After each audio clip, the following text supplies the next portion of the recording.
Selamat pagi, Assalamualaikum warahmatullahi wabarakatuh. Om Swastiastu, Namo Buddhaya, Salam Kebajikan, Rahayu, dan Salam Sejahtera untuk kita semua. Setelah kita mempelajari sistem pencernaan,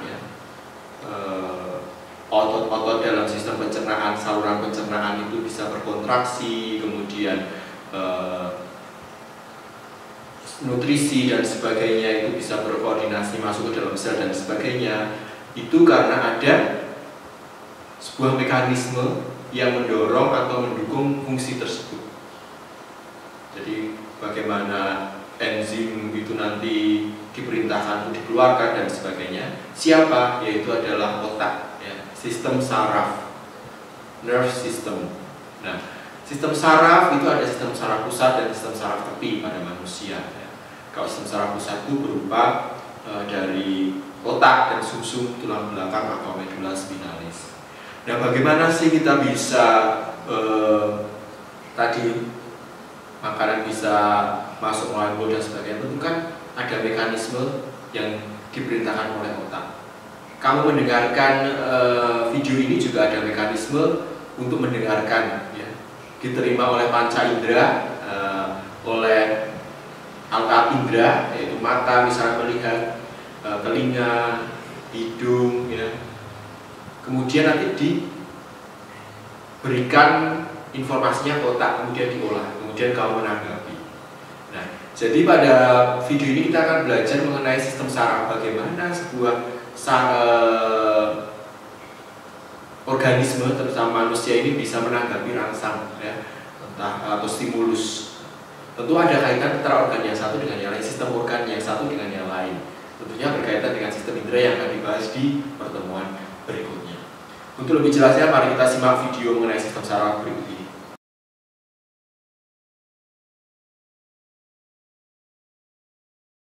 Selanjutnya tentang sistem saraf, ya. Mengapa kok penting, ya? Sistem saraf inilah yang sebenarnya mengatur kita, ya, mengatur kamu mau mendengarkan saya, mengatur kamu belajar, mengatur kamu nonton video K-pop dan sebagainya. Nah, itu karena sistem saraf kita. Kamu bisa menyimpan memori karena ada sistem saraf. Ya, jadi pada manusia itu kalau dilihat, ya, ada dua sistem saraf pusat dan sistem saraf tepi.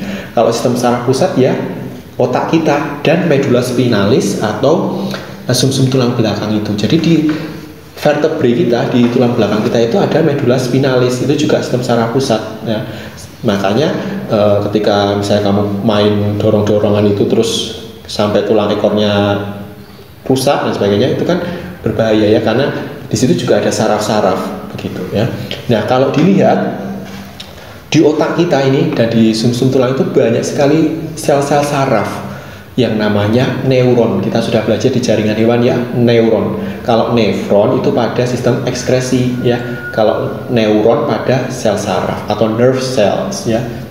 Sel saraf ini unik, jadi dia bentuknya tidak seperti sel hewan yang bulat kemudian membran sel sebagainya, ya. Tetap dia ada membran selnya. Jadi ini dia dilingkupi oleh membran sel, tapi dia punya dendrites, ya, punya semacam cabang-cabang. Nah, inilah yang untuk menerima rangsang. Nah, misalnya nih saya di tablet gini, nah ini karena ada rangsang dari luar, ya, tekanan berupa tekanan yang diterima oleh kulit.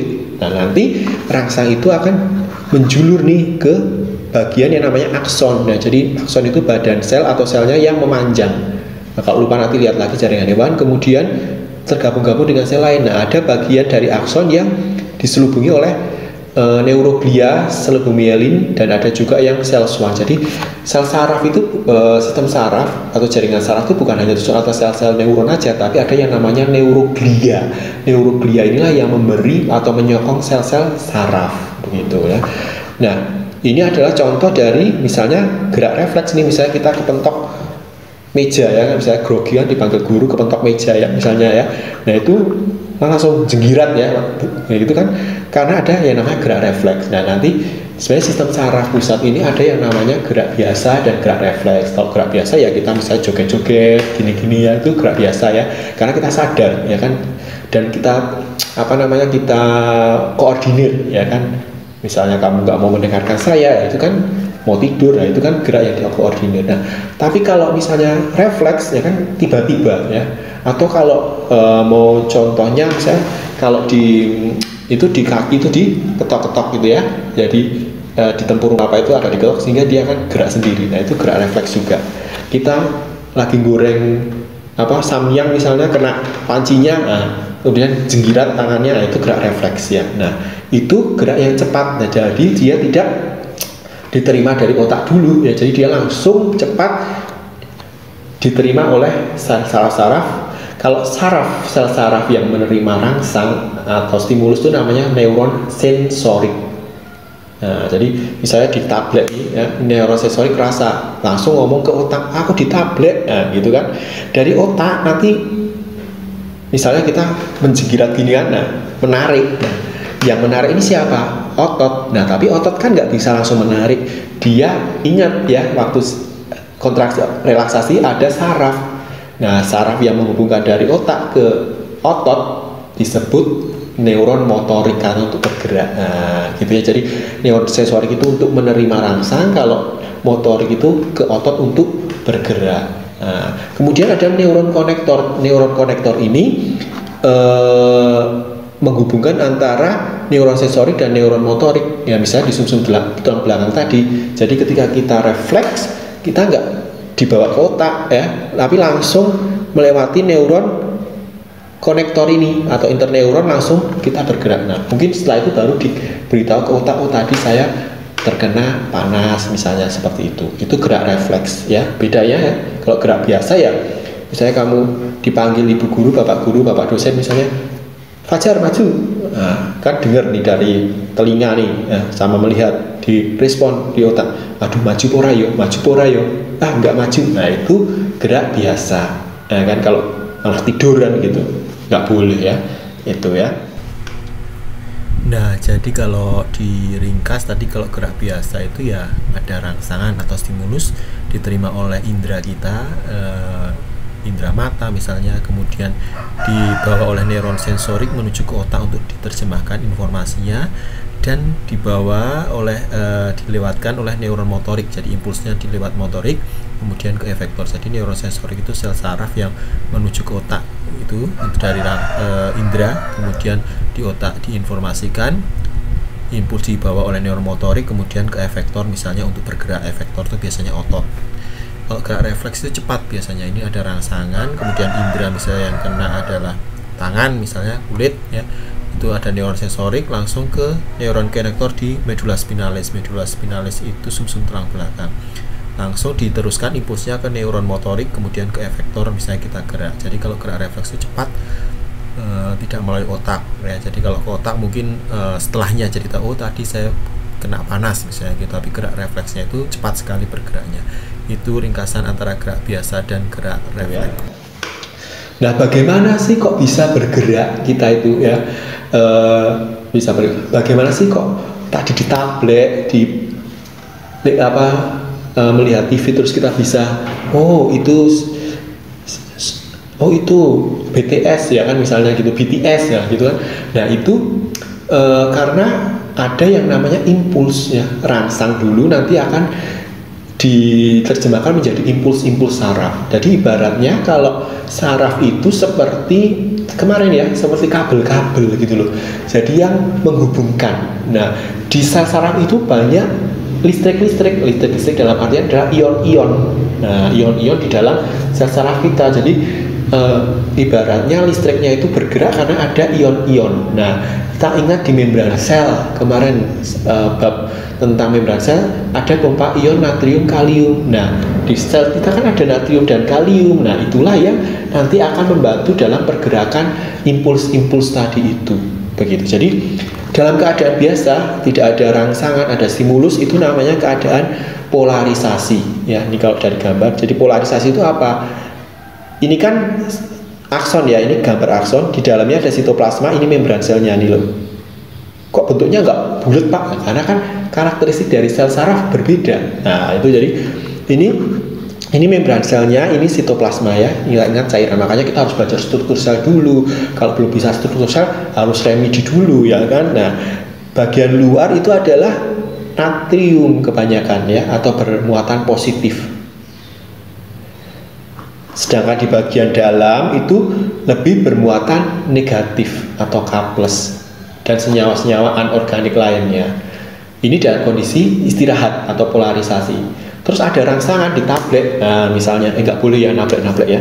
Nah itu akan terjadi yang namanya depolarisasi, karena ada rangsangan tadi. Depolarisasi itu artinya polar itu kan kutub, D itu perubahan, jadi perubahan kutub. Jadi yang tadinya di luar positif nanti akan masuk, misalnya yang di luar kan Na+, ya kan, nanti akan masuk ke dalam sel di akson itu. Kok bisa? Pakai pompa ion natrium kalium. Kalau bingung, lihat video sebelumnya tentang membran sel di video YouTube ini juga ya. Jadi nanti akan bergerak terus, jadi gitu, menjalar. Nah, adanya selubomiyelin tadi itu akan mempercepat loncatan listriknya. Nah, jadi ion-ionnya itu lebih cepat, jadi twing twing twing. Nah begitu, jadi lebih cepat. Nah makanya setelah itu kan menuju ke bagian yang namanya sinaps ya, bagian yang namanya sinaps. Nah ini nanti di bagian sinaps ini impulsnya itu nanti akan dibawa oleh yang namanya neurotransmitter ya.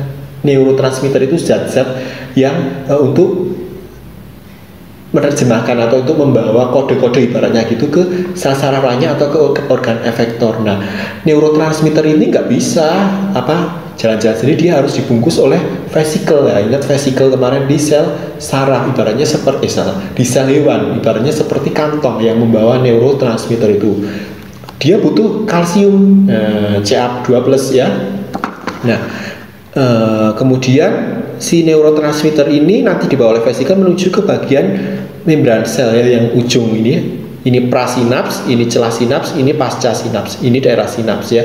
Nah, dia akan keluar secara eksositosis. Nah, ingat kan, eksositosis itu keluar, vesikelnya ikut begini sehingga nanti dia akan melebur dengan membran sel. Nah, nanti akan diterima oleh reseptor di sel saraf lanjutnya atau di organ-organ efektor seperti kemarin saya kontraksi otot kan. Nah itu ya, jadi seperti itu. Supaya nggak bingung, mari kita lihat videonya. Nah, paling enak lihat video ya. Nah jadi di otak kita itu kan banyak-banyak neuron. Nah ini otak, neuron. Nah ini sel sarafnya. Jadi kayak loncatan-loncatan listrik. Nah makanya kalau ada gangguan dalam loncatan-loncatan listrik itu bisa menyebabkan seperti misalnya penyakit epilepsi. Jadi dia seperti ayang gitu loh. Jadi dia bukan kesurupan ya, tapi karena loncatannya itu ibaratnya konslet listriknya, ibaratnya loh ya. Tapi ada kesalahan di neuron-neuron ketika perjalanan impuls. Makanya kamu harus bersyukur nih bisa mendengarkan seperti ini, bisa belajar ya.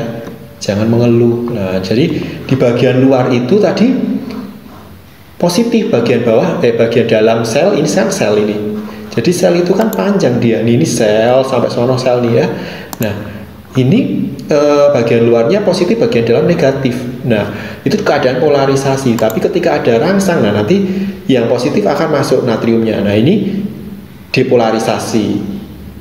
Nah, ini kan positif natrium ya, bagian luar. Ketika ada lewat ini impuls, nanti dia akan impulsnya akan natriumnya akan masuk begitu pakai pompa ion natrium. Nah ini ya, kemudian sampai ujung sinaps. Nah di sinaps inilah yang merah-merah itu neurotransmitter ya. Ini vesikelnya, dia dikeluarkan secara eksositosis. Nah ini keluar nih ya, keluar. Nah diterima oleh reseptor. Nah ini kan keluarnya secara eksositosis nih. Vesikelnya itu kan ibarat kantong-kantong. Jadi seperti itulah sistem saraf pada manusia.